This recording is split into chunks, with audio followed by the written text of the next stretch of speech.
कृष्णा। सभी भक्तों का स्वागत है हमारे आज के गीतामृत कार्यक्रम में।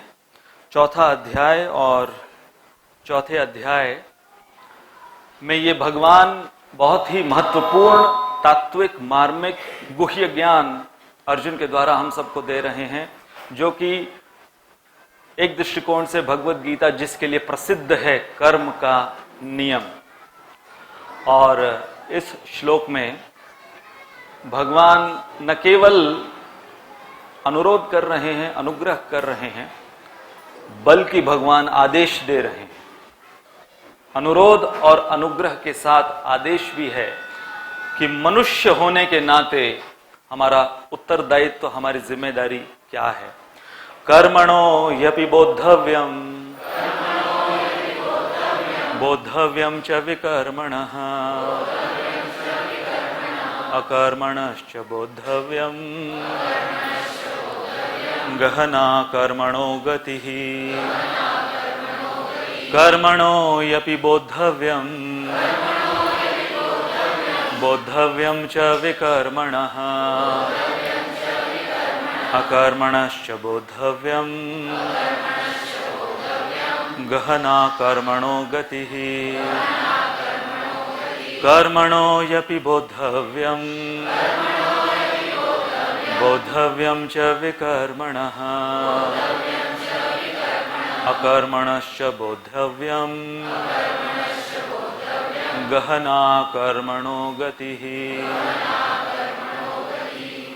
अनुवाद श्रील प्रभुपाद के द्वारा। कर्म की बारीकियों को समझना अत्यंत कठिन है, अतः मनुष्य को चाहिए कि वह यह ठीक से जाने कि कर्म क्या है, विकर्म क्या है और अकर्म क्या है। तो भाग 2 है इस श्लोक का आज। तो हमने हमारे पिछले बुधवार को इस श्लोक की तुलना या इसका संबंध पिछले श्लोक से क्या है ये जाना कि 16वें श्लोक में भगवान ने 2 प्रकार के कर्म बताए हैं और उसके साथ साथ ये भी बता दिया कि केवल वो 2 प्रकार के कर्म, कर्म और अकर्म, ये दोनों को बुद्धिजीवी मोहग्रस्त हो जाते हैं समझने के लिए। तो साधारण जीव की तो क्या बात। और फिर ये जो 17 श्लोक हैं, हमारा आज का श्लोक, जिसके अंदर अब 3 प्रकार के कर्म बता रहे हैं कि अर्जुन के मन में ये प्रश्न उठा कि क्या कर्म, पुण्य पाप दोनों को कर्म कहा जाएगा। इसलिए भगवान ने 3 प्रकार के कर्म आज के श्लोक में, और फिर से वही बात कि बोद्धव्यम बोद्धव्यम बोद्धव्यम और उसके साथ साथ गहना। कठिन है परंतु समझना अति आवश्यक है। तो हमारी चर्चा के विषय 3 प्रकार के कर्म जो भगवान ने बताए श्लोक में, बोद्धव्यम शब्द की व्याख्या, गहना शब्द की व्याख्या और अंततः गति, इसका अर्थ क्या है। तो कर्म अर्थात पुण्य कर्म, विकर्म अर्थात पाप कृत्य, और अकर्म इनएक्शन जिसको कहते हैं अंग्रेजी में, कि जिसका कोई कर्म फल नहीं है, कर्म फल से रहित, वो है अकर्म। तो ये जो महत्वपूर्ण शब्द है आज के श्लोक का, गहना, गहन अर्थात गहरा, एक गुत्थी के समान, पजल, उलझनी जिसको कहते हैं, मिस्टीरियस है। अब देखिए, बहुत सी चीजें संसार में देखने में बहुत सरल लगेंगी, आपको साधारण लगेंगी, परंतु उस साधारण सी क्रिया या वो साधारण सी चीज कितनी महत्वपूर्ण हो सकती है और कई बार कितनी कठिन हो सकती है, वो जो स्थिति है हमारे जीवन की, उसको समझना। और अक्सर जो सबसे आवश्यक है, विशेष रूप से भौतिक संसार में, कलयुग में जो सबसे आवश्यक है, उसको सबसे अनावश्यक बताया जाता है, और इसका विपरीत जो सबसे ज्यादा अनावश्यक है उसको सबसे ज्यादा महत्व दिया जाता है। अब देखिए कि हमारे लिए, हमारे उद्धार के लिए, हमारे मोक्ष के लिए ये मनुष्य जीवन का उद्देश्य है ऐसे सिद्धांतों को जानना। कितने लोग आते हैं? पूरे नासिक की आबादी या पूरे भारत की आबादी लो तो ऐसे कार्यक्रमों में कितने लोग आते हैं? और यदि इंडिया पाकिस्तान मैच अनाउंस किया जाए तो कितने लोग? मैं वहां पर था यूके में जब इंडिया पाकिस्तान फाइनल में पहुंची थी, और बताया गया था कि न केवल ये दो देश बल्कि पूरा विश्व, जिसको क्रिकेट के बारे में पता भी नहीं, वो लोग भी बाकी जनता को देखकर खचाखच वहां पर स्टेडियम भरा हुआ था।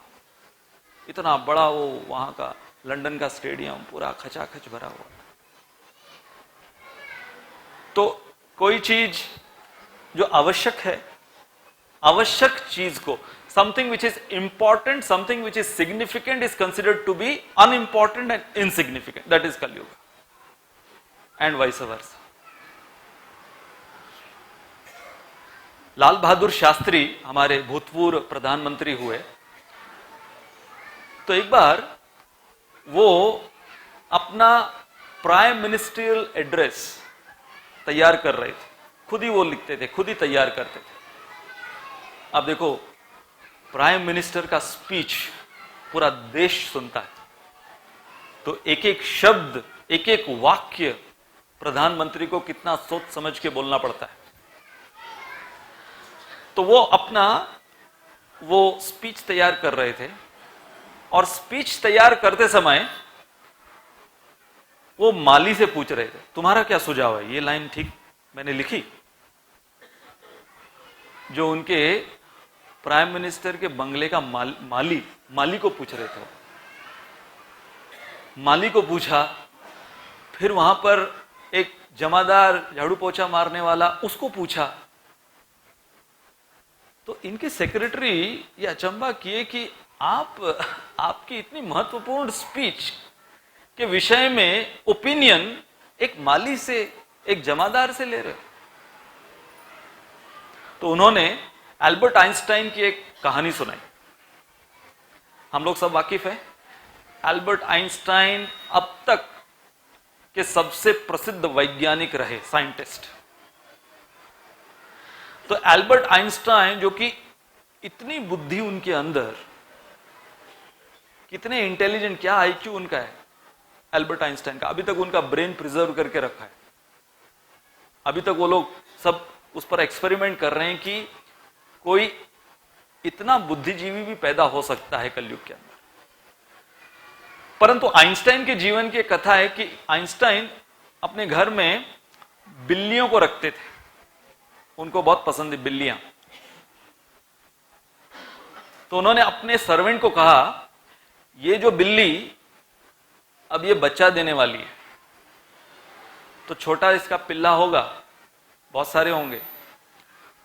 तो वहां पर वो लोग क्या करते हैं, विदेश में जो मेन दरवाजा होता है, दरवाजे के नीचे एक खिड़की बनाते हैं कुत्ते बिल्लियों के लिए, अंदर बाहर बार बार दरवाजा नहीं खोलना पड़े, तो दरवाजे में ही खिड़की बना देते हैं उनके लिए। तो ऑलरेडी जो बिल्ली की खिड़की बनी हुई थी, तो आइंस्टाइन ने अपने सर्वेंट को कहा कि एक छोटी खिड़की बनाओ। सर्वेंट ने पूछा क्यों? नहीं, वो बच्चा देने वाली है अभी, तो वो बच्चे के लिए भी खिड़की होनी चाहिए ना। सर्वेंट आइंस्टाइन की ओर देख रहा है, सोच रहा है ये असली है, ये जो इतना बड़ा विद्वान, इतना बड़ा साइंटिस्ट, ये क्या बात बोल रहा है ये? तो आइंस्टाइन देखे कि इसके चेहरे पे कुछ अचंबा लग रहा है, पूछे क्या हुआ? बोला साहब एक बात बताओ, वो जो मां जिस खिड़की से आ सकती है उसका पिल्ला उस खिड़की से नहीं आ सकता। आइंस्टाइन सोचे, हाँ ये बात तो तूने पते की कही, मैंने तो सोचा ही नहीं इसके बाद। ऐसे ही आइंस्टाइन का एक वो था ड्राइवर, तो सब जगह वो थियरी ऑफ रिलेटिविटी उनका फेमस, उस पे स्पीच देते थे और उनका ड्राइवर उनको लेकर जाता था और वो जाके लेक्चर में भी बैठता था अभी। तो इतनी दफा 10-15 दफा वो ड्राइवर ने वो थियरी ऑफ रिलेटिविटी सुन लिया, उसको कंठस्थ हो गया वो थियरी ऑफ रिलेटिविटी। कई बार हमारे प्रचारकों के साथ भी होता है, जो उनके साथ ट्रैवल करता है वो सब जगह पर वो सुनता रहता है, यही स्टोरी, यही एग्जाम्पल, यही जोक। तो अगर बीच में प्रीचर भूल जाए तो बैठा होता, बोला प्रभु जी वो ये पॉइंट था, प्रॉम्प्ट करता। तो ऐसे आइंस्टाइन का ड्राइवर, उसको वो थियरी ऑफ रिलेटिविटी का लेक्चर पूरा कंठस्थ हो गया। अच्छा, आइंस्टाइन ऐसी जगह पर जा रहे थे जहां पर पहली दफा किसी ने देखा नहीं था उनको, पहली दफा जा रहे थे, कोई पता नहीं था कि आइंस्टाइन कैसा दिखने में। तो आइंस्टाइन बहुत थके हुए थे, तो ड्राइवर ने कहा कोई बात नहीं, आप आराम फरमाओ, आपका लेक्चर मैं पूरा जानता हूं, मैं सुना दूंगा। वैसे भी वो लोग कौन जानते हैं, और ये थियरी ऑफ रिलेटिविटी ज्यादा लोगों को समझ में भी नहीं आती। आपको लगता है लोग जगे रहते हैं? हाँ, मैं देखता रहता हूं ऑडियंस में क्या हाल होते हैं लोगों के। तो आइंस्टाइन ने कहा सही में तुझे पता है, पूरी थियरी पता है? हाँ पूरी पता है, आप बैठ के सुन लेना, देखना, ऑडियंस में आप बैठ जाना। तो आइंस्टाइन ऑडियंस में बैठ गया और इसने पूरा वर्बटिम, आइंस्टाइन से भी ज्यादा उसको इंटरेस्टिंग बन कर सुनाया। सब लोग ऐसे धक्क रह गए सुनते हुए, क्या स्पीच दे रहा है। फिर लास्ट में हर समय आइंस्टाइन पूछते थे एनी क्वेश्चंस, तो अभी इसने भी वो पूरा पोपट की तरह रटा हुआ था, तो वो लास्ट का लाइन भी था एनी क्वेश्चंस। और हो जा, अभी तो क्वेश्चन पूछ लिया तो क्या होगा। तो एक ने हाथ ऊपर किया और उसने उस थियरी के ऊपर बहुत ही गहन क्वेश्चन पूछ लिया। तो ये भी बहुत चतुर था, इसने क्या क्वेश्चन पूछा है, ये कोई क्वेश्चन है? वो मेरा ड्राइवर भी आंसर कर देगा, बोलो।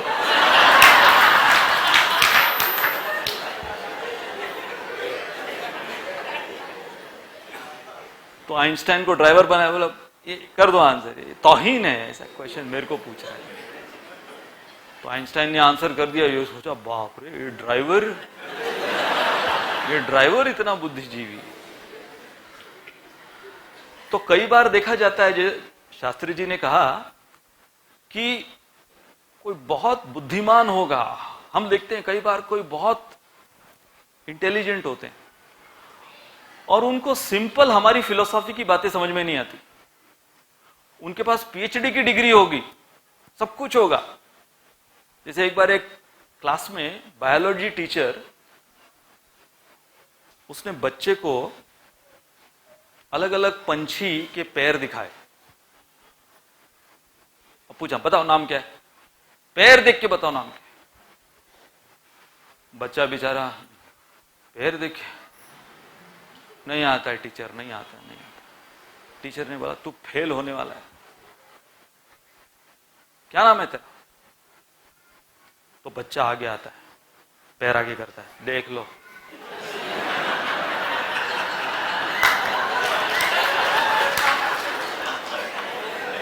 बताओ नाम। तो कई टीचर होगा बहुत, उसमें इंटेलिजेंस होगा, और कई बार ऐसे छोटे छोटे बच्चे, वो लोग कुछ ऐसा प्रश्न पूछ देते हैं कि फिर वो शॉर्ट सर्किट हो जाता है।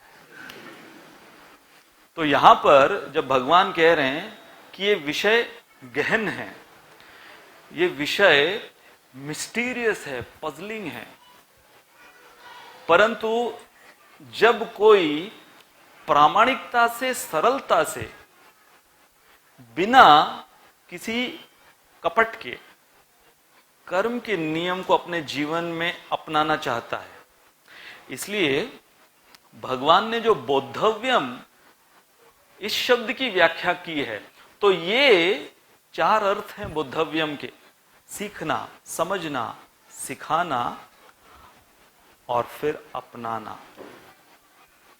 ये चारों जरूरी हैं। अब हम मनुष्य, कोई कहे कि भाई मुझे कर्म का नियम पता नहीं था इसलिए मैंने पाप कर दिया।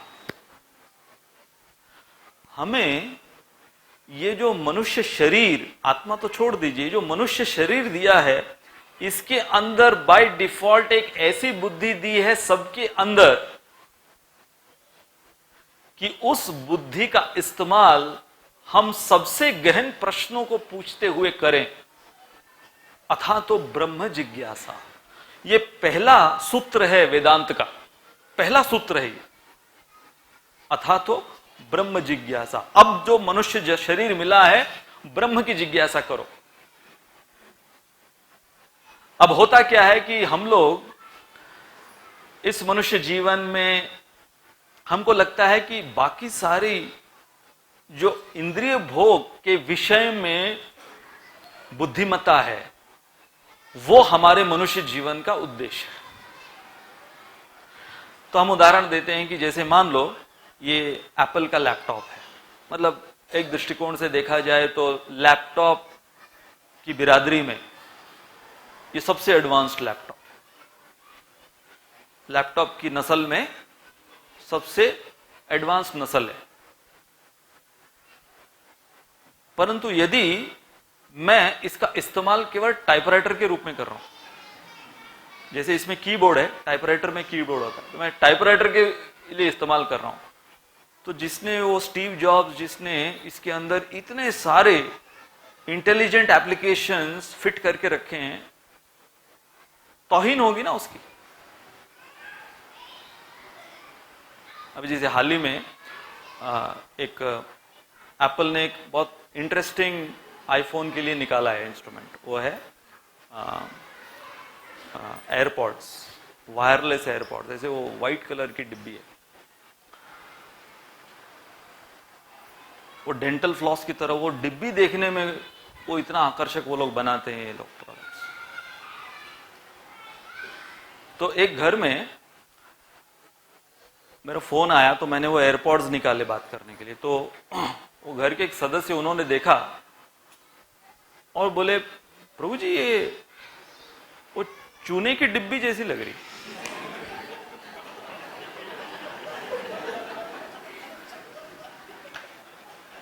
तो उधर ही कॉल डिस्कनेक्ट हो गया मेरा। वो बेचारा आईफोन 7 वो भी सोचने लगा कि मैं ओरिजिनल हूं कि नहीं, कि पान टपरी से मेरे को लेकर आया कोई। चूने की डिब्बी। तो जैसे कि कोई अगर मर्सिडीज इस्तेमाल कर रहा है खेत जोतने के लिए, हाँ 1 करोड़ की कोई मर्सिडीज मेबैक गाड़ी है, लेकिन इस्तेमाल किस लिए कर रहा है? खेत जोतने के लिए। तो होगा क्या? खेत खराब होगा और मर्सिडीज तो खराब होगी। तो वैसे ही ये जो एडवांस्ड मशीन है हमारा, इतना हाईटेक मशीन है ये हमारा, इस हाईटेक मशीन को यदि कोई केवल एज अ टाइपराइटर या खेत जोतने के लिए या चूने की डिब्बी अगर इस तरीके से इस्तेमाल कर रहा है, तो भगवान कह रहे हैं कि प्रकृति का वो तौहीन कर रहा है। He is insulting the creator सबसे पहले। इसलिए भगवान ने कहा बोद्धव्यम, 3 बार बोल दिया, बोद्धव्यम बोद्धव्यम बोद्धव्यम। तो हमारा बोद्धव्यम के संदर्भ में कि आजकल आप देखो कि बच्चे माता पिता से क्या सीखते हैं। पहला स्लाइड क्या था कि न केवल सीखना है, न केवल समझना है, बल्कि सिखाना है। लाइट्स।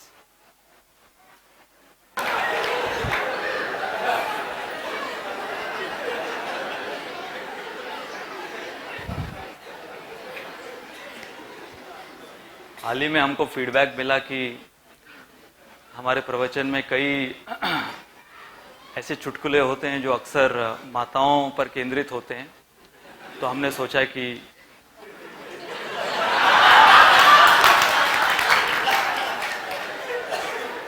थोड़ा बैलेंस किया जाए।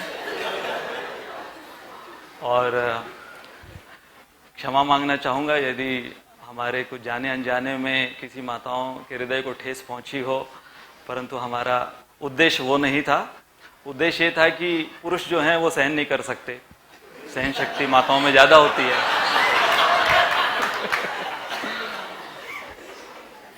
तो इसलिए शैंडलियर भी इधर लगाया है। अच्छा लगा आप लोगों को ये शैंडलियर?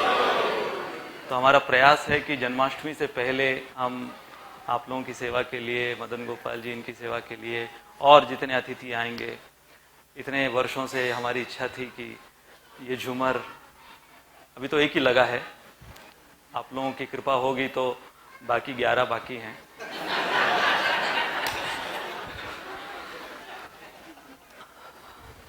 तो बोद्धव्यम एवं गहना, अब ये दोनों शब्द पिछली बार हमने इसकी चर्चा की थी कि हमें भगवान के आदेश अनुसार जानना है, जानना है, जानना है, समझना है, समझाना है, अपने जीवन में उतारना है, परंतु उसके साथ साथ ये समझ लो कि ये बहुत कठिन है।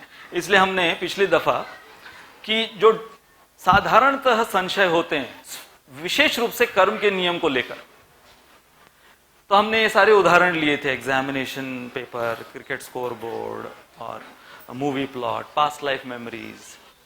अक्सर हमारे प्रचार में हम ऐसे लोगों को मिलते हैं विदेश में, तो जो वहाँ के कुछ धर्म हैं, अब्राहमिक रिलीजन जिसको कहते हैं, तो उनके धर्म के अनुसार ये कर्म का नियम कुछ है ही नहीं। न तो कोई पिछला जन्म हुआ, न कोई या न कोई आने वाला जन्म होने वाला है, बस केवल ये वर्तमान। परंतु यदि हम ये समझें या इसे माने कि केवल ये वर्तमान ही जन्म है,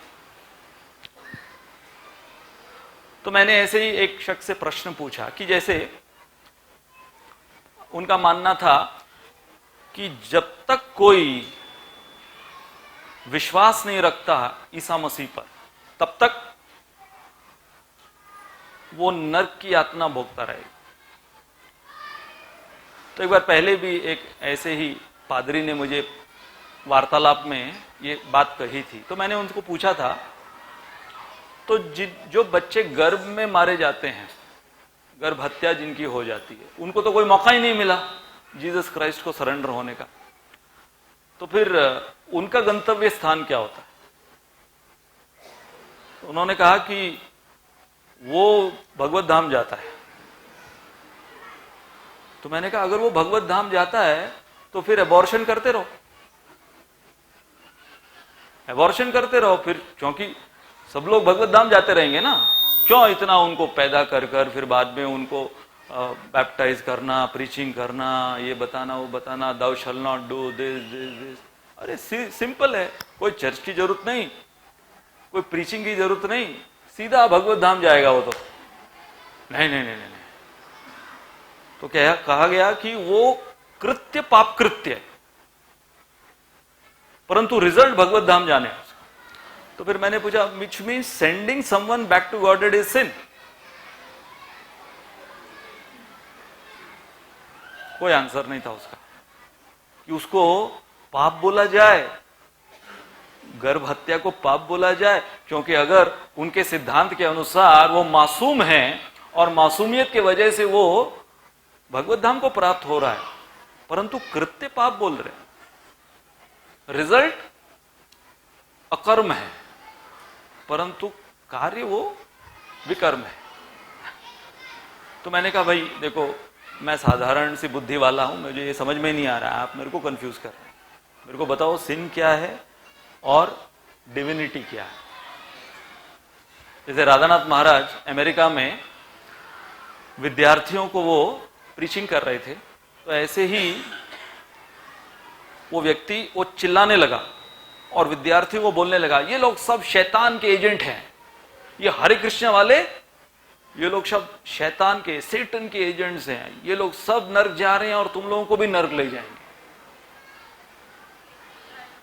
तो राधानाथ महाराज ने सुना। अब सब विद्यार्थी वहां पर नए लोग थे, तो उन्होंने सुना कि अरे यहां पर एक कोई डिबेट करने के लिए आया है, तो उनको थोड़ा और इंटरेस्टिंग लगा। अब ये हरे कृष्णा वाले ब्रह्मचारी क्या बोलेंगे, देखते हैं। तो महाराज ने उनसे पूछा कि देखो, आपके भगवान की परिभाषा क्या है, पहले वो मुझे बताओ। तो उसने कहा, भगवान की परिभाषा, भगवान सर्वव्यापी हैं, सर्वशक्तिमान हैं, सबसे सुंदर हैं, सबसे विद्वान हैं, सबसे धनी हैं, ये सारे जो हम लोग कहते हैं ना षडैश्वर्य, तो उसने एक एक करके बताया। तो महाराज ने कहा, अच्छा ये सारे जो गुण आप बता रहे हो, संस्कृत में जो व्यक्ति इन 6 गुणों को धारण करता है परिपूर्णता से, संस्कृत में उसको कृष्ण बोलते हैं। तो महाराज ने पूछा, तो फिर क्या आपके भगवान कृष्ण है? अब वो यहां पे ट्रैप में आ गया, क्योंकि अगर वो बोलेगा मेरे भगवान कृष्ण नहीं है, मतलब तुम्हारे भगवान के अंदर ये क्वालिटीज नहीं, क्योंकि 6 क्वालिटीज का अर्थ है कृष्ण। और अगर वो बोलता है कृष्ण है, तो फिर चिल्ला क्यों रहे हो?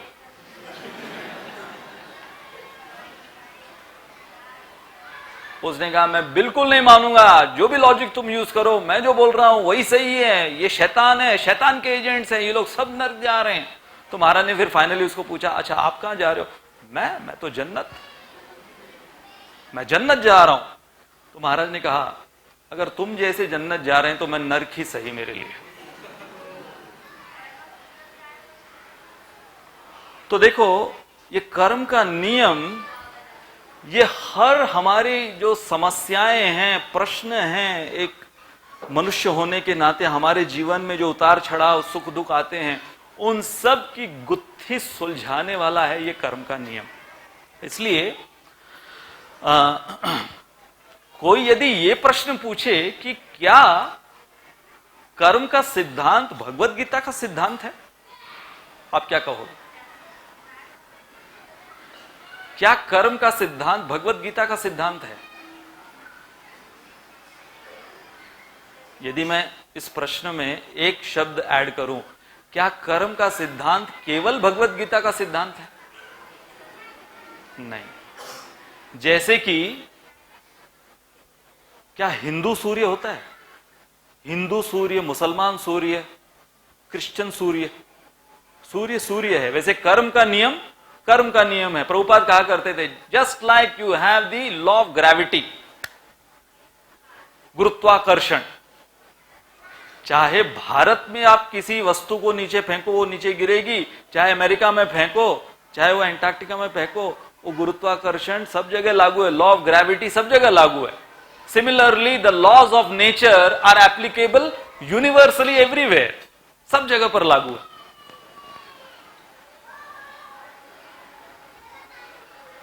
परंतु हम मनुष्यों के ऊपर,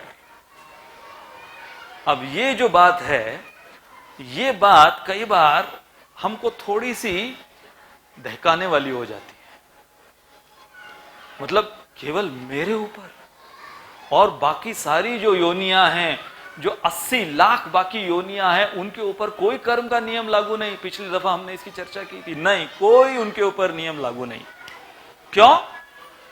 क्योंकि जब हमें इंद्रिय भोग की सुविधा प्रकृति बहुत सूक्ष्म तरीके से और रिफाइंड तरीके से देती है, तो फैसिलिटीज जितनी मिलती है, रिस्पॉन्सिबिलिटी भी उतनी बढ़ जाती।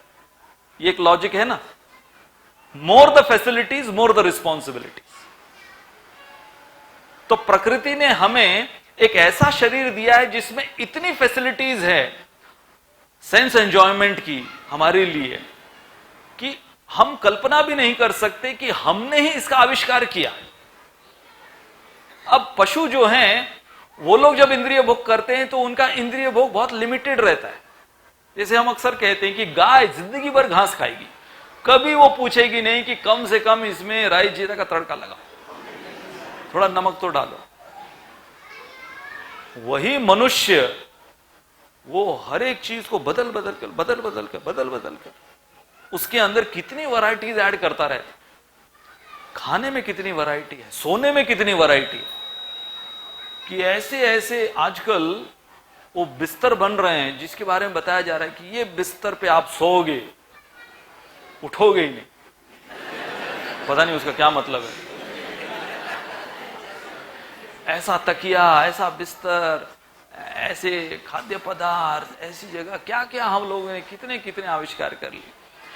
फैसिलिटीज इतनी है, तो जितनी फैसिलिटीज हैं उतनी फिर जिम्मेदारी भी बढ़ती रहती है ना। जैसे कि अगर कोई सरकारी अफसर है, उसको इतनी फैसिलिटीज अगर दी जा रही, तो उसके साथ फिर फैसिलिटी, हमारे प्रधानमंत्री दिन में 20-20 घंटे काम कर रहे हैं, क्योंकि उनको अगर इतनी फैसिलिटी दी गई है, पूरी जनता ने अपना मत देकर उनको उस कुर्सी पर बिठाया है, तो सब लोग क्या अपेक्षा रख रहे हैं, हमारी तरह सो नहीं सकते तुम, काम करना होगा, जिम्मेदारी निभानी होगी।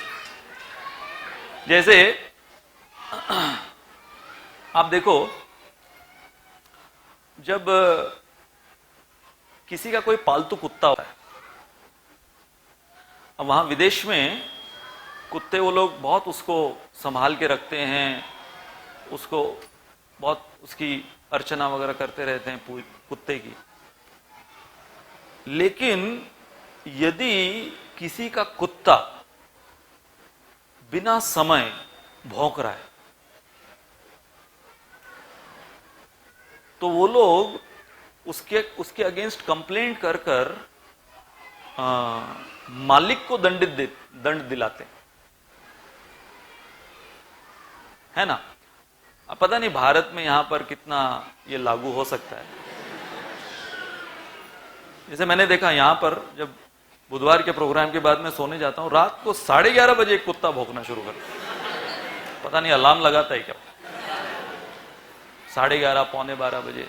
और किसी के घर का कुत्ता है, उनको जाके बोला गया है कि भाई आपके घर में आपने इसको पालतू रखा हुआ है, आप इसको खिलाते पिलाते हैं, और ये रात के 12:30 बजे भौंकता है, कुत्ता है,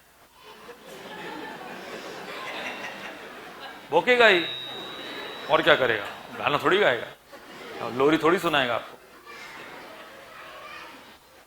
परंतु जब कोई पालतू कुत्ता, जैसे एक बार मैंने देखा, मैं वहां यूके में एक ट्रेन में सफर कर रहा था, तो ट्रेन में मेरी सीट थी और बीच में ऐसे वो डेस्क, और फिर सामने वाली सीट पर एक परिवार, वो अपने कुत्ते को लेकर आए थे।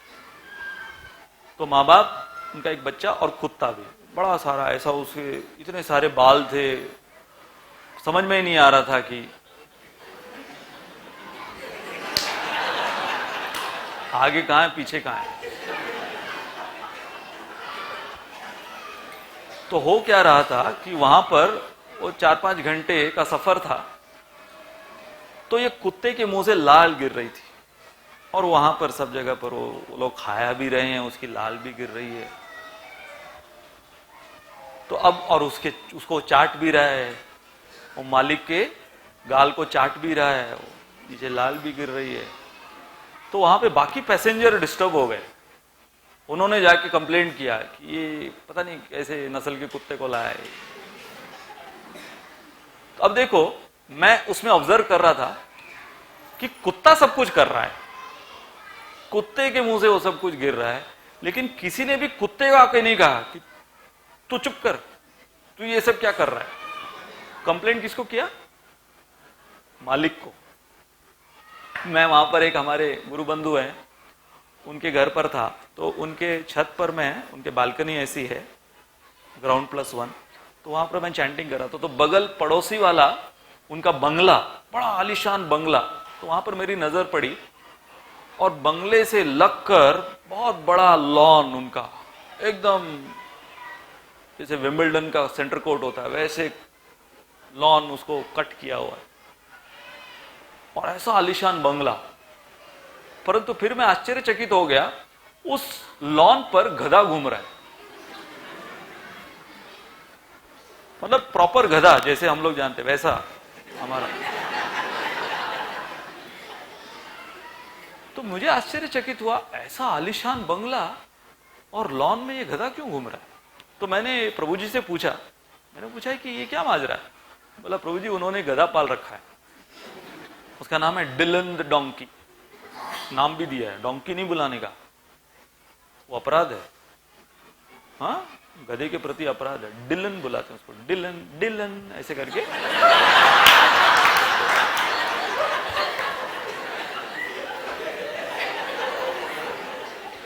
मैंने कहा यहां तो भारत में बच्चे को गधे बुलाते हैं, गधे, वहां गधे को डिलन डिलन करके उसकी आरतियां उतार रहे हैं। तो फिर मैंने देखा, उन्होंने मेरे को दिखाया कि वहां पर जैसे टीवी में एडवर्टाइजमेंट्स आते हैं ना, और कभी कभी टीवी में दिखाते हैं कि यहां पर पता नहीं भारत में दिखाते हैं कि, वहां पर बहुत दिखाते हैं कि सोमालिया में कोई बच्चे जो हैं उनको खाने के लिए नहीं है, आप 1 पाउंड महीना का 1 पाउंड आप कंट्रीब्यूट कीजिए तो सोमालिया के ऐसे बच्चे को उसकी पढ़ाई लिखाई के लिए आपकी तरफ से दान होगा। तो ऐसे वो लोग दिखाते रहते हैं। उसके साथ साथ वो लोग क्या दिखाते हैं, भारत में, श्रीलंका में, बांग्लादेश में गधों को देखिए, किसी का पैर टूटा हुआ है, कोई देख नहीं रहा है उनको, सड़क पर ऐसे ही खड़े हैं वो लोग कितने सालों से। हाँ, वहां पर वो पूरे यूके में उनके टीवी में ये एडवर्ट्स आते रहते हैं, please contribute 1 pound for this poor donkey's, you can help those donkey's. बहुत अच्छी बात है, आप उनके प्रति सहानुभूति रखते हो। तो मैंने पूछा कि तो गधे के प्रति इतनी सहानुभूति, बड़े लॉन में उसको घुमा रहे हैं, उसको पाल रहे हैं, लेकिन गाय को रोज काट के खाते हैं। तो गाय के प्रति कभी कोई एडवर्टाइजमेंट नहीं होगा कि गाय को बचाओ, save tigers, save dolphins, save donkey's, ये सब कुछ होगा, इनको बचाओ, इनको बचाओ। लेकिन गाय को, जैसे वहां पर एक व्यक्ति वो मांसाहार के ऊपर मुझसे वार्तालाप कर रहा था, विद्यार्थी। तो उसने पूछा मांसाहार में क्या खराबी है, हमको प्रकृति ने, भगवान ने इस प्रकार के दांत भी बनाए हैं और बुद्धि भी ऐसी दी है कि हम लोग उनका भक्षण कर सकते हैं। मैंने बोला कि आप पहले कारण बताइए। ये ठीक है, ये आपने कारण बताया कि दांत ऐसे बनाए, तो आंतड़ियां भी हमारी इतनी लंबी बनाई केवल शाकाहारी के लिए, वो नहीं देखा तुमने, केवल दांत ही देखे। अच्छा, दांत वैसे बनाए हैं तो वैसे खाओ ना, फिर उसको पका के क्यों खा रहे हो? शेर कैसे खाता है?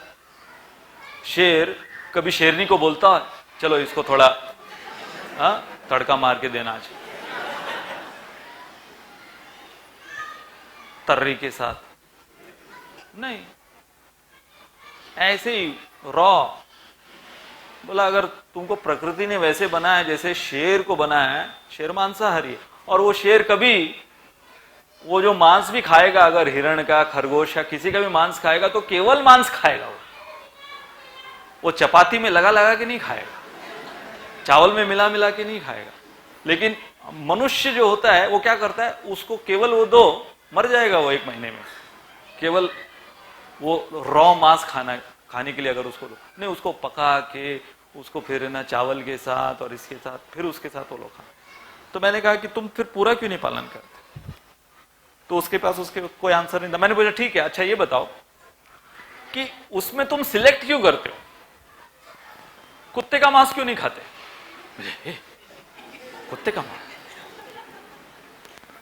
मैंने कहा क्यों, कोरिया में जाओ, कोरिया के लोग तो वो तो उनका तो स्टेपल डाइट है कुत्ते का मांस। नहीं नहीं, क्या मतलब उसमें तुम डिस्क्रिमिनेट करोगे, खाली गाय का खाएं, कुत्ते का नहीं खाएंगे, कुत्ते को पूजेंगे और गाय का मांस खाएंगे। तो फिर मैंने पूछा आपके यहां पर बच्चों का फील्ड ट्रिप निकालते हैं आप लोग, है ना, बच्चों को फील्ड ट्रिप पर ले जाते हैं, चलो बच्चों को चेरी फार्म दिखाएंगे, वहां पे चेरी फार्म्स होते हैं, बड़े बड़े चेरी फार्म्स होते हैं, तो चेरी फार्म दिखाएंगे कि चेरी कैसे उगते हैं। ठीक है, बच्चों को वो लोग ले जाएंगे एप्पल ऑर्चार्ड्स में ले जाएंगे कि एप्पल्स कैसे उगते हैं, वो दिखाएंगे। बच्चों को वो लोग ग्रेप्स कैसे उगते हैं वो दिखाएंगे। मैंने कहा आपके बच्चों, स्कूल के जो फील्ड ट्रिप्स होते हैं उसमें कभी किसी कसाई खाने में ले गए बच्चों को? रोज जो उनको प्लेट में तुम खिला रहे हो वो कहां बनता है, वो कभी बच्चों को फील्ड ट्रिप पे दिखाते हो? कभी नहीं।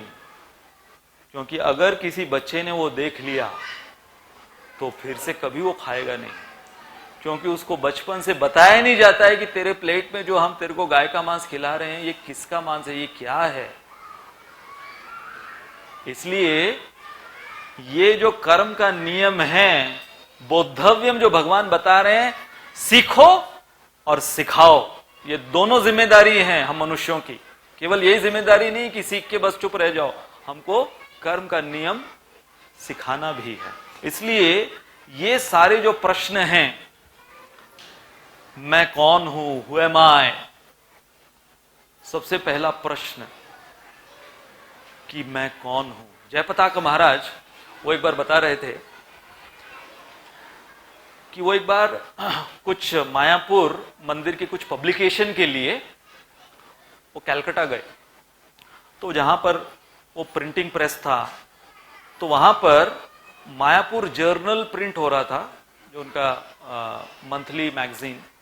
उसके साथ साथ स्कूल के प्रश्न पत्र भी वो प्रिंट हो रहे थे, एग्जाम के पेपर, उसी प्रिंटिंग प्रेस में।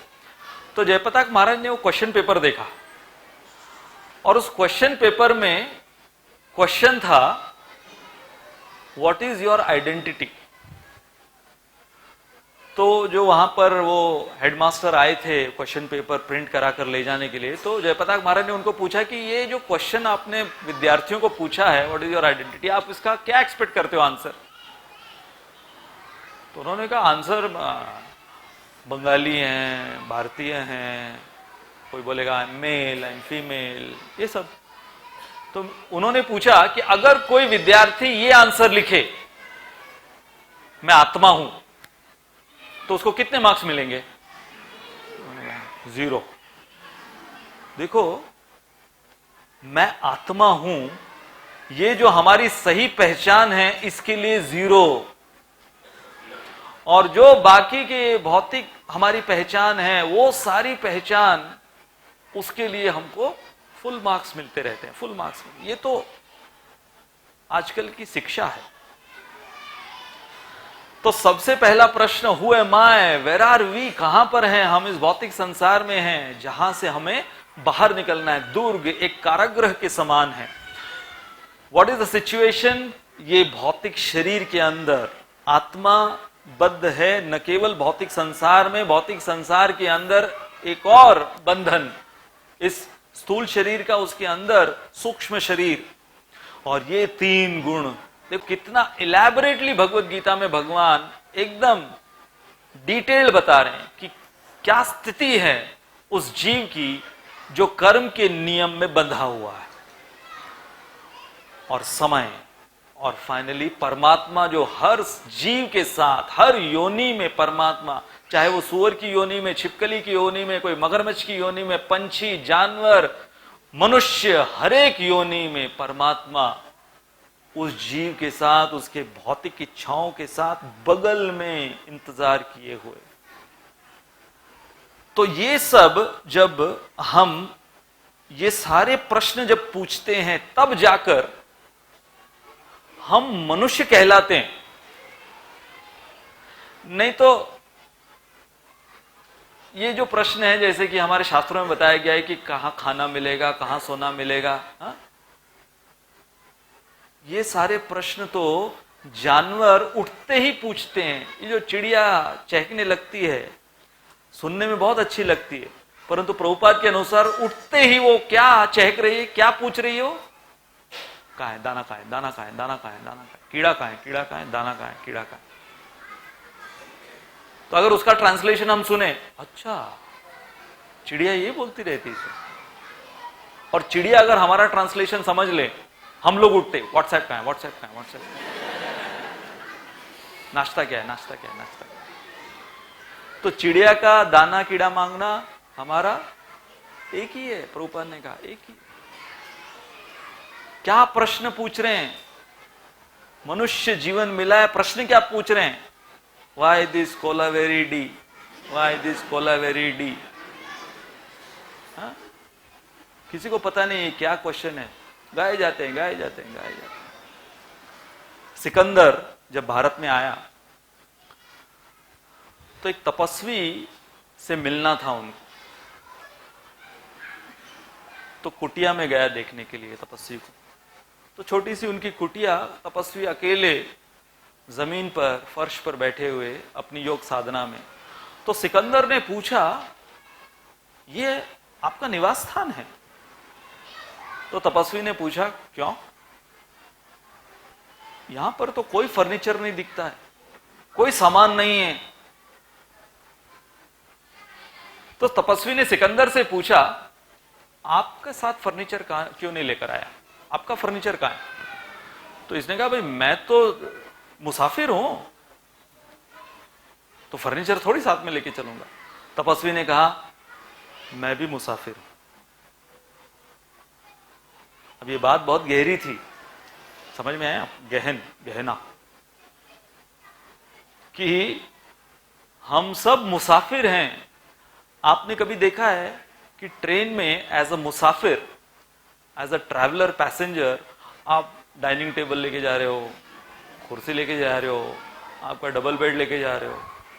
नहीं, मुसाफिर केवल उतना ही सामान ले जाता है जितना उस सफर के लिए आवश्यक है। उसी प्रकार से इस तपस्वी ने सिकंदर से कहा कि मेरा पूरा जीवन एक मुसाफिर का जीवन है, तो मैं क्यों सामान इकट्ठा करूं और उसे लाद लाद कर अपने साथ ले चलूं। जैसे कि तुम एक मुसाफिर की भूमिका निभा रहे हो, तो मैं मेरा पूरा जीवन एक मुसाफिर की भूमिका निभाता हूं। तो यह प्रश्न पूछना चाहिए कि हमारा जीवन किस दिशा में जा रहा है और मैं इस जीवन में क्या भूमिका निभा रहा हूं। और तब इस प्रश्न का जो जवाब है, उसमें कर्म का जो नियम है वो समझ में आता है। Definition: activity performed by living entity conditioned by three modes under the control and purview of time। और फिर जो नियम, ये हमने हमारे स्कूल में भी पढ़ा होगा, for every action there is equal opposite reaction, corresponding reaction। We are accountable for whatever we think, speak, do।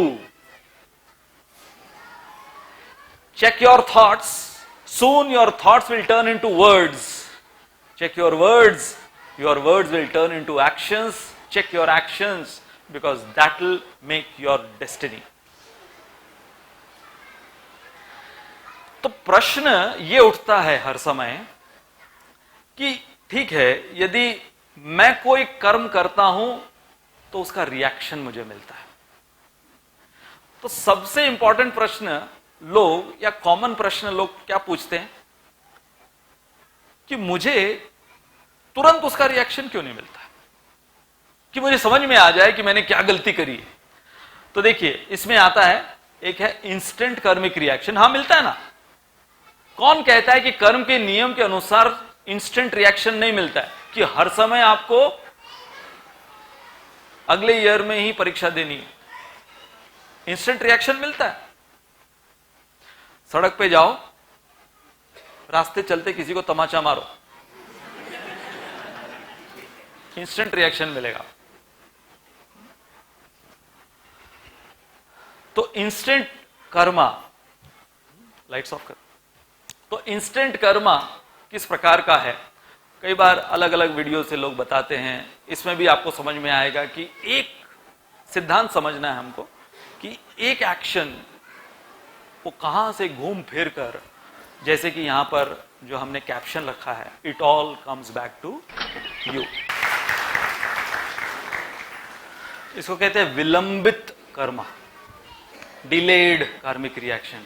जैसे धृतराष्ट्र, उन्होंने भगवान श्री कृष्ण को पूछा कि मेरे साथ ऐसा क्यों हुआ, मेरे ही जीते जी, मेरी अंधी आंखों के सामने मेरे 100 पुत्र मारे गए। तब फिर भगवान ने धृतराष्ट्र को बताया कि 50 जन्म पहले तुम एक शिकारी के पुत्र थे और तुमने एक नर और मादा पंछी, उनको तिनखे से अंधा कर दिया था, और उनके जो अंडे हैं, कुल मिलाकर उनके कुछ 100 अंडों को तुमने खत्म कर दिया था, मार दिया था। इसलिए इन दो विकर्म का तुम्हें परिणाम भुगतना पड़ा कि तुम पैदाइश अंधे हुए और तुम्हारे जीते जी तुम्हारे 100 पुत्र मारे गए। तो धृतराष्ट्र ने प्रश्न पूछा, तो 50 जन्म क्यों रुकना पड़ा? तो भगवान ने कहा, क्योंकि एक पुत्र प्राप्त करने के लिए तुम्हें पुण्य भी करना पड़ा। तो 50 जन्मों तक तुमने इतना पुण्य किया, तब जाकर धृतराष्ट्र के जन्म में तुमको एक साथ 100 पुत्र मिले। और देखो, कर्म का नियम की वेट करता है, एग्जैक्ट ऑपोजिट उसने जो किया है उसका एग्जैक्ट उसको देना। जैसे हमारा जो कानून है, मैनमेड जो लॉ है, उसमें क्या है, अगर किसी ने 10 लोगों का खून किया है तो 10 बार तो उसको नहीं मार सकते ना, फांसी पे 10 बार थोड़ी चढ़ाएंगे कि एक बार चढ़ा दिया बेचारा मर गया वापस है उसको। प्रकृति का नियम ऐसा है कि अगर उसने 10 लोगों का कत्ल किया है तो उसको 10 बार मारा जाएगा, उसको 10 बार जन्म दिया जाएगा, 10 बार मारा जाएगा। तो किसी को लगता होगा ये तो बहुत कड़ा नियम है। नहीं, ये नियम जैसे क्यों तैसा, जैसे बोला जाता है। इसलिए ह्यूमन फॉर्म, इसका एग्जाम्पल एक ट्रेन जंक्शन से किया है। जैसे कि ट्रेन जंक्शन होता है, ट्रेन जंक्शन में आप देखो कनेक्टिंग ट्रेन होती, आप जैसे अपना मनमाड़ जंक्शन है तो मनमाड़ से अलग अलग दिशाओं में ट्रेन कनेक्ट होती, वैसे ही ये जो है ना मनमाड़ मैन, ये भी जंक्शन है। और इसमें कनेक्शन कहां से कहां लगता है, बहुत सरल है ये भी समझना कि एक्टिविटी है और डेस्टिनेशन है। तो कोई पाप करता है तो डेस्टिनेशन वो निचली योनि में जाता है, जैसे हमने पिछली बार चर्चा की थी, महतो भया। कोई अगर पुण्य करता है तो स्वर्ग जाता है। मिक्स्ड कर्म है, मिक्स्ड वेज, तो इसी जन्म में मनुष्य के रूप में उसको जन्म मिलता है। और अकर्म यदि करता है तो जो भगवान ने अर्जुन को अकर्म के विषय में पूरी गीता में समझाया है कि वो फिर भगवत धाम, भगवान के धाम को प्राप्त करता है। अब ये प्रश्न,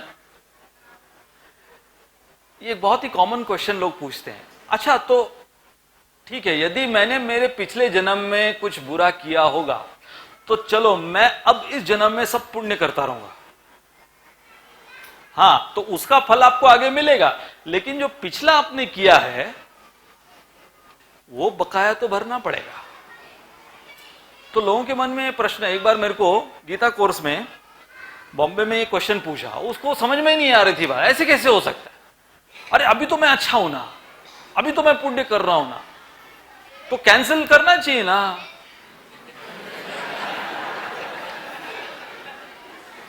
तो फिर मैंने थोड़ा एक ग्राफिक एग्जांपल दिया। मैंने कहा देखो मैं इस्कॉन ज्वाइन किया हूं, 10 साल हुए हैं।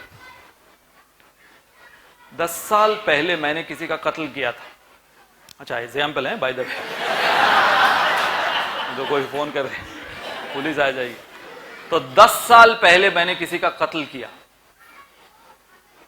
और मैं घूम रहा हूं बिना पकड़े हुए, कोई मुझे पकड़ा नहीं अभी तक, किसी को पता ही नहीं चला कि इसने किया है, कैसे किया, कहां किया, लेकिन मैंने किया। और फिर मैं इस्कॉन ज्वाइन कर दिया, साधु बन गया। अब मैं चाय कॉफी भी नहीं पीता, अब मैं कांदा लहसुन भी नहीं खाता, शाकाहारी हूं, हाँ भगवत गीता का प्रचार कर रहा हूं, कर्म के नियम का प्रचार कर रहा हूं। और अभी पुलिस को पता चलता है कि जो 10 साल पुराना ये मर्डर केस, इसका कातिल इस मंदिर में प्रवचन दे रहा है। पुलिस आ गई, हथकड़ियां लेकर अगर पुलिस आ गई और आप लोग को मैं कहूं कि आप लोग सब एविडेंस हो, इतने वर्षों से मैं गीता सिखा रहा हूं आपको, आप लोग विटनेस बनोगे, और आप लोग सब पुलिस को बोले नहीं नहीं अभी अच्छे हैं ना, अभी अच्छे हैं। पुलिस बोले तो 10 साल पहले किया ना, अभी तो अच्छे हैं ना, तो हम क्या करें, तो हम पे एहसान किया क्या? 10 साल पहले मर्डर किया हो, 20 साल पहले मर्डर किया हो, या 20 साल तक कोई साधु जिया हो, तुमने जो 20 साल पहले मर्डर किया है उसका तुमको सजा मिलेगी, है ना? ये नियम है ना कानून का, यहां का भी तो यही नियम है। तो वो कैंसल नहीं हो सकता है। तो जब मैंने ये एग्जाम्पल दिया तो बोला ये तो एग्जाम्पल तो सही में आप नहीं कह रहे।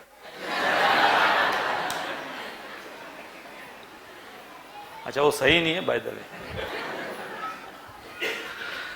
तो इसका अर्थ क्या है? कर्म इज इनएविटेबल लाइफ।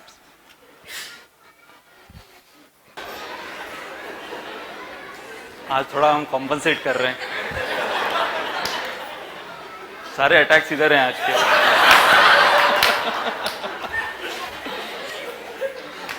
सो हो सकता है कि आप क्षमा कर देंगे हमको।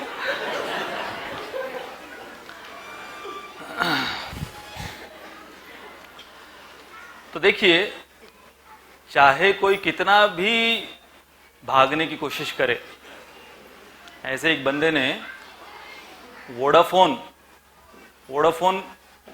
मतलब नया नया सेलफोन यूज करना शुरू किया उसने। उसको पता नहीं था सेलफोन कैसे यूज किया जाता है। तो फिर उसके दोस्त ने कहा कि सबसे अच्छा सर्विस वोडाफोन का है, तो वोडाफोन ले लेना। तो उसने वोडाफोन का लिया। 1 महीने बाद बिल आया, तो उसने फोन किया वोडाफोन कंपनी में। तो वोडाफोन कंपनी में फोन किया तो वहां पर मैडम ने फोन उठाया तो ये कहता है, मैडम ये बिल 5,000 का बिल, मैंने तो इतनी बात ही नहीं करी, ये 5,000 का बिल कैसे आ गया? तो मैडम ने पूछा आपका प्लान क्या है? तो कहता है प्लान अब क्या है, 5 बजे तक काम कर रहा हूं, उसके बाद फिर फ्री हूं, आप बताओ।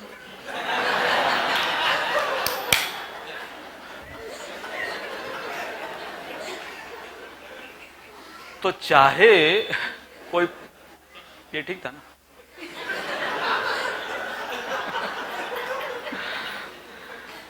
तो कर्म का नियम बताया गया है कि जैसे एक गाय वो बछड़े को ढूंढ लेती है, अपने स्वयं के बछड़े को ढूंढ लेती है, चाहे सैकड़ों बछड़ों में उसका बछड़ा एक जैसा बाकी बछड़ों में दिखता हो, परंतु गाय अपने बछड़े को ढूंढ लेती है। तो ये उदाहरण दिया गया है नीति शास्त्र में कि जैसे गाय सैकड़ों बछड़ों में अपने बछड़े को ढूंढ लेती है, उसी प्रकार से कर्म जो है उसके विक्टिम को ढूंढ लेता है। मतलब अगर किसी ने कोई बुरा कर्म किया है और वो भीड़ में आके बैठ गया कि अभी मेरे को पहचानेंगे नहीं है, नहीं, जैसे गाय ढूंढ लेती है वैसे कर्म उसके विक्टिम को, मुजरिम को कर्म ढूंढ लेता है। तो इसलिए अब हम ये 2 मुद्दों पर चर्चा करेंगे। एक है कि इसका रंगरूप क्या है, एक है नियम, और एक कर्म का रंगरूप क्या है। किसी के पास सिक्का है? आजकल सिक्के रखते हैं आप लोग?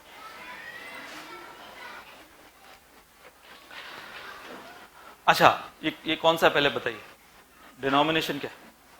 5। अच्छा, 5 का सिक्का, मैं केवल हेड्स चाहिए मुझे। हेड्स टेल्स होता है ना, आपके पास केवल हेड्स है? शोले वाला है क्या? नहीं नहीं नहीं नहीं नहीं नहीं नहीं, केवल जिसमें हेड्स है वही चाहिए। हाँ, किसी के पास सिक्का है केवल हेड्स, टेल नहीं चाहिए, पूंछ में इंटरेस्ट नहीं हूं।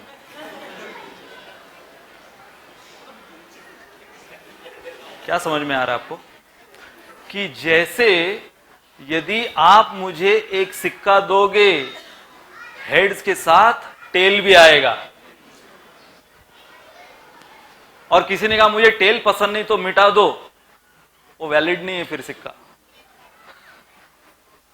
उसी प्रकार से कर्म का नेचर क्या है कि यदि आपने इस भौतिक शरीर में जन्म लिया है तो कर्म तो करना पड़ेगा, और कर्म करोगे तो उसका परिणाम भुगतना पड़ेगा, चाहे वो पुण्य हो पाप हो। There is no one sided coin. Sholay में भी एक मारा गया, है ना। दूसरा उदाहरण है, भगवत गीता में भगवान ने उदाहरण दिया है कि अग्नि को कोई जलाता है तो उसके साथ धुआं आना आवश्यक है। अग्नि को धुएं से कोई अलग नहीं कर सकता। No one can separate smoke from fire. There is nothing called smokeless fire. इसलिए कर्म और कर्म का परिणाम, एक्शन और रिएक्शन, जैसे कि एक सिक्के के दो पहलू, जैसे अग्नि के साथ धुआं। ये मेरा एग्जाम्पल है कि कोई चाहता है मैं तैरने जाऊं लेकिन गीला नहीं होना चाहिए। बिना गीले हुए ड्राई स्विमिंग पॉसिबल है? नहीं। यदि आपको तैरना वो चाहते हो तो गीला होना भी मंजूर करो उसके साथ, है ना। तौलिया साथ में लेके जाते हैं ना, जब कोई स्विमिंग पूल जाता है या फिर तैरने के लिए कहीं सरोवर में जाता है तो तौलिया लेकर जाता है। कभी वो ऐसा सोचता है अरे गीला हो गया मैंने तो सोचा ही नहीं था कि गीला भी होगा। पहले से तौलिया क्यों लेके जाता है? क्योंकि पता है कोई एक्सरसाइज कर रहा है और कह रहा है इजी वाली बताओ कोई। हाँ, ट्रेनर को जिम में बोल रहा है कोई ऐसी एक्सरसाइज बताओ कि एकदम इजी वाली हो, एकदम आरामदायक। एक्सरसाइज मतलब कठिनाई। उसके अंदर जब कठिनाई आएगी तब जाकर समझ में आएगा कि कुछ वर्जिश हुई है। पीसफुल वॉर, हाँ, कि एक ऐसा युद्ध जिसके अंदर कोई खून खराबा न हो। हाँ, जैसे कि कुछ लोग प्रभुपाद के पास आए, कुछ पता नहीं, कुछ ऐसे कोई ऐसे ग्रुप था जो प्रभुपाद के पास आए और प्रभुपाद को वो लोग इनविटेशन दे रहे थे विश्व शांति, कोई विश्व शांति सम्मेलन या कुछ यज्ञ उसको फैलाने के लिए वो लोग प्रभुपाद को इनविटेशन दे रहे थे। तो प्रभुपाद ने पूछा ये विश्व शांति क्या है, ये क्या मांग रहा है विश्व शांति? आपने कहीं शांति देखी है? जैसे मुझे याद है ये 2-3 साल पहले की बात है। एक यूरोपियन कंट्री में हम लोग गए थे प्रचार करने के लिए, स्लोवेनिया। तो वहां पर डिवोटीज हमको एक ऐसे जगह पर ले गए पिकनिक, ब्रह्मचारीज की पिकनिक, जो कि एकदम शांत और जहां पर सरोवर, ऐसा शुद्ध जल था उस लेक, उस सरोवर के अंदर कि नीचे तक उसका लेक बेड दिख रहा था, इतना क्रिस्टल क्लियर पानी उसका। तो मैं वहां पर बैठा था और मैंने देखा कि इतना बड़ा वो सरोवर है, एकदम एक्वा ब्लू पानी उसका, ऐसा शुद्ध सरोवर मैंने कभी नहीं देखा था। और चिड़ियां चहक रही हैं और पूरा वातावरण इतना पीसफुल। और उसी समय मैंने देखा कि एक ऐसा पक्षी ऊपर उड़ते हुए, घूमते हुए आया और उसने तुरंत उसकी चोंच उस पानी के अंदर डाली और एक मछली को पकड़ के उड़ गया और मछली तड़प रही। तो मैं देख रहा था 15 मिनट से मैं जो पीसफुल एटमॉस्फेयर को एंजॉय कर रहा था, अचानक उस पीसफुल एटमॉस्फेयर में ये वॉर लाइक सिचुएशन। तो प्रभुपाद यही कहते थे कि चाहे तुम कितना भी कोशिश करो, ये भौतिक संसार भगवान ने दुखालय अशाश्वत बना दिया है, बोल दिया है। He has labeled this material world with skull and crossbones that this is dangerous, दुखालय। और प्रभुपाद ने उदाहरण दिया, to think, have this utopian idea that this material world will be peaceful at some point of time. It's like trying to make सुलभ शौचालय fragrant.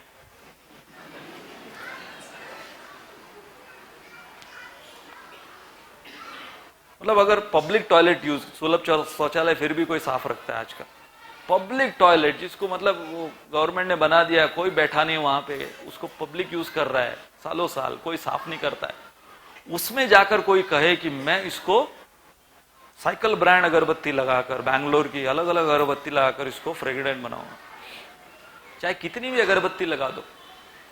तो उसी प्रकार से ये भौतिक संसार है कि यहां पर लोग आएंगे, गंदगी करेंगे, जाएंगे, गंदगी करेंगे, जाएंगे, कितना पानी मारोगे, कितना फ्लश करोगे, गंदगी करते रहेंगे, करते रहेंगे, कितनी अगरबत्ती जलाओगे, कितनी धूप जलाओगे, कितना परफ्यूम छिड़कोगे। और फिर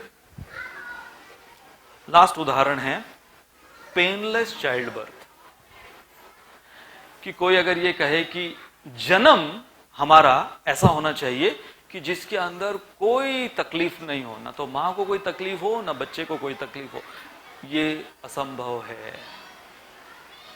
क्योंकि ये सारे जो अलग अलग उदाहरण हम सामने देख रहे हैं, पढ़ रहे हैं, ये सारे उदाहरणों में क्या समझ में आ रहा है कि इस संसार में हम लोग जो आए हैं, ये संसार इस प्रकार से बनाया गया है कि चाहे हम कितना भी जद्दोजहद कर लें,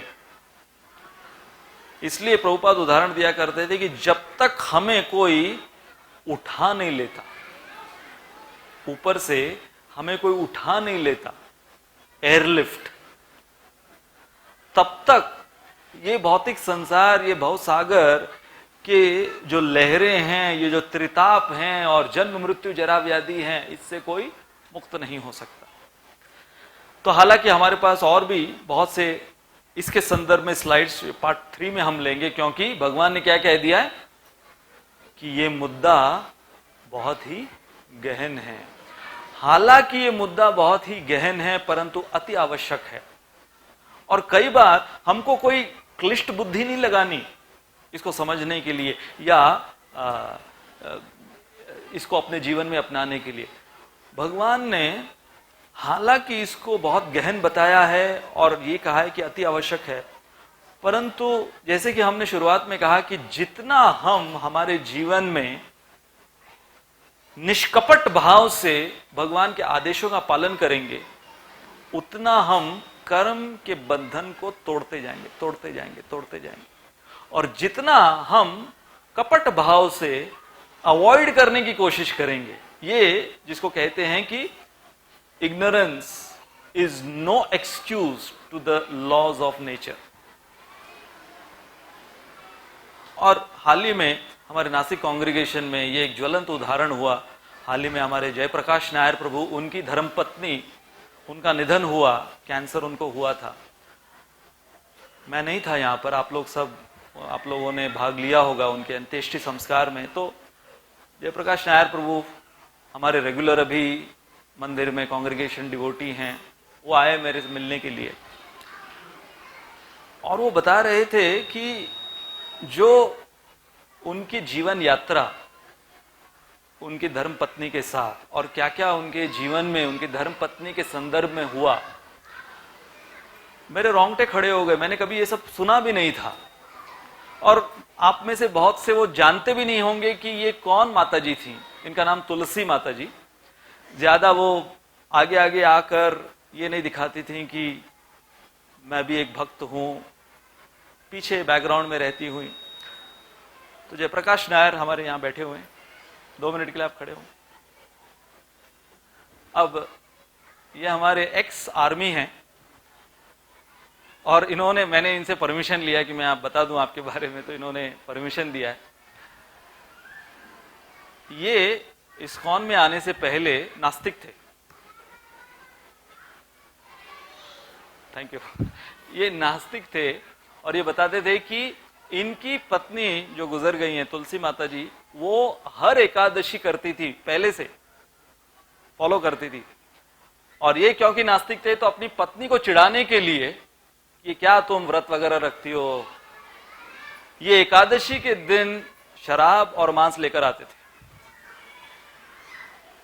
अभी तो ये इतने अच्छे डिवोटी बन गए हैं, हमको कभी भी किसी डिवोटी के अतीत को देखते हुए उनका मूल्यांकन नहीं करना चाहिए, परंतु हमको ये ये समझाते हैं अपने उदाहरण से कि इस प्रोसेस में कितनी शक्ति है।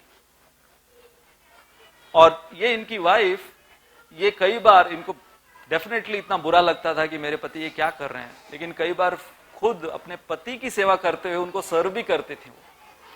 और फिर जब ये इस्कॉन से जुड़े तो माता जी हर एकादशी निर्जला करने लग गई कि भगवान को धन्यवाद देते हुए कि मेरे पति अब भगवान श्री कृष्ण की भक्ति में जुड़े हैं, तो हर एकादशी निर्जला, और निर्जला करते हुए दूसरे दिन द्वादशी के दिन, अब हम जानते हैं हम तो साल में एक बार निर्जला करते हैं और कितना फोकस होता है द्वादशी के दिन। यहां पर ये माता जी हर एकादशी निर्जला करती थी और दूसरे दिन द्वादशी के दिन ये अपने पूरे परिवार वालों के लिए, बच्चों के लिए, पति के लिए नाश्ता बनाना, प्रसाद बनाना, उनको रवाना करना स्कूल, कॉलेज, ऑफिस के लिए, उसमें उनको कुछ 9-10 बज जाते थे। उसके बाद फिर अपना 16 माला करती थी। फिर उसके बाद नारायणियम, जो वो दक्षिण भारत में श्रीमद् भागवत का कंसाइज वर्जन है नारायणियम, वो पढ़ती थी। ये सब कुछ करते करते 11, साढ़े 11 बज जाते, फिर जाके वो अपना वो निर्जला तोड़ती थी।